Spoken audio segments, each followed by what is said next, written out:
Welcome to Donmar TV News Channel, mga balita sa buwan ng Oktubre. Mga batas na kayang paliitin ang agwat ng mayayaman sa mahihirap. Ito raw ang kailangan para tugunan ang problema ng bansa sa social injustice ayon kay Vice President Leni Robredo.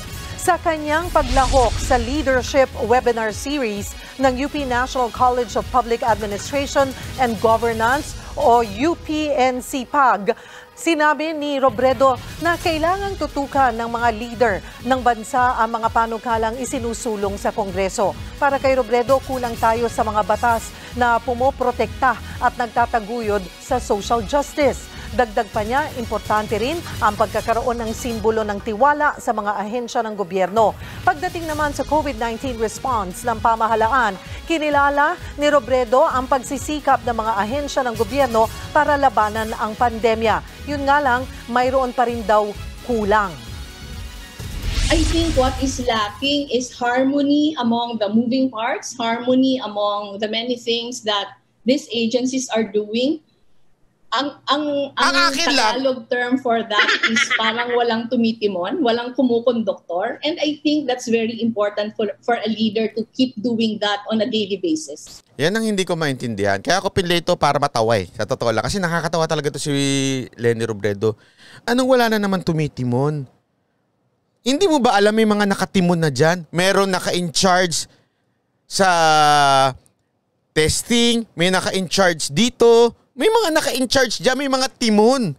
O ito pa nga nakalimutan ko lang ilagay Meron niyang ginawang task force na mag-i-in-charge din siya sa vaccine. May mga timon. Ano na naman sinasabi mo, Mayor? Mayor. Robredo, ano tinaman may itsura mo? Kakairita. Ito si Robredo,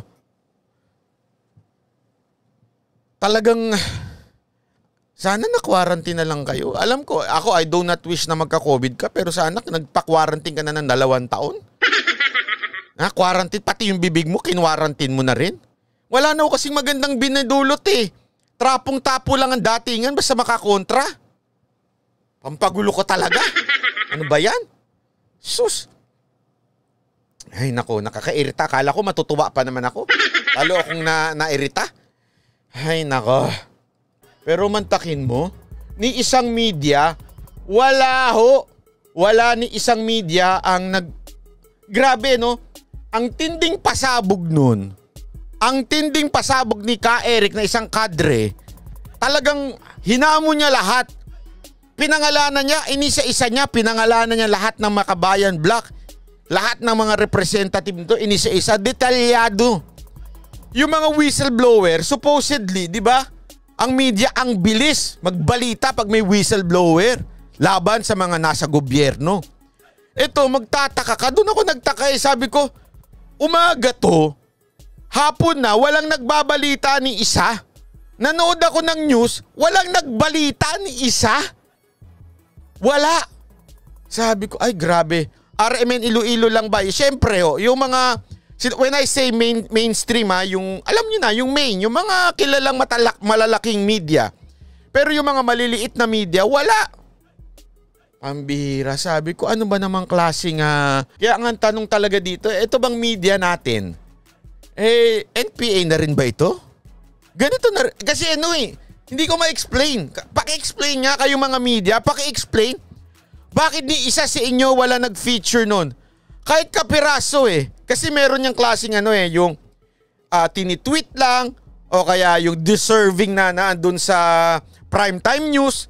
Ni tweet wala Ni konting, alam mo yun, yung maliliit na news na nilalagay lang sa website nila, wala.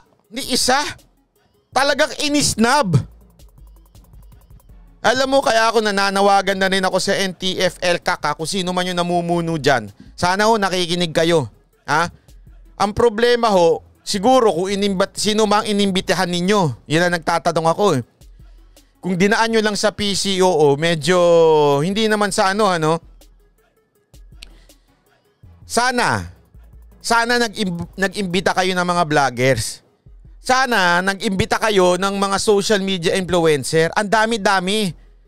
Umasa lang kayo sa mainstream media. May nag-report ba? Anong napala ninyo?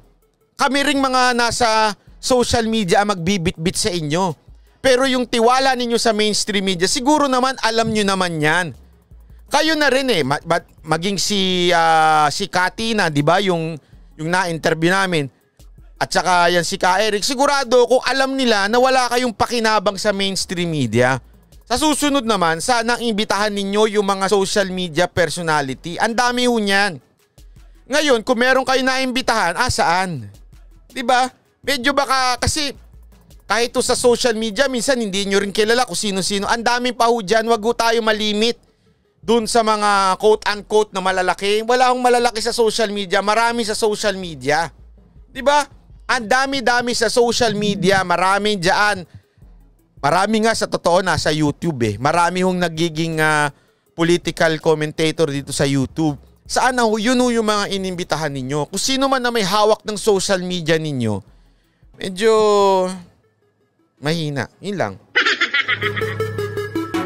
Sorry, pero totoo Hindi ko sinasabing imbitahan nyo ako dahil hindi naman ako pupunta dahil takot din ako. Dahil sa COVID. Ang point ko lang, marami po dyan. Nandyan sila Maui. Oy, Teresa Yap, salamat po sa pangkape. Galing naman ng mga pakulay na yan. Sana marami kayo naimbita. Eto, ngayon, sige.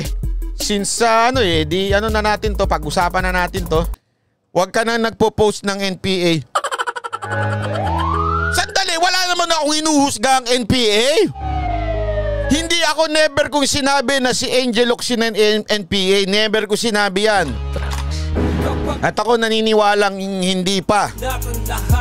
Kaya lang daw, dahil dun sa interview kay Parlade, abay matatanggal daw yung Facebook ko. Anak ng tutsa kayo. Kaya nga dapat ako nag-ano sa inyo Please lamang po kung kayo wala pang account dito sa YouTube, maglagay na kayo ng account dito.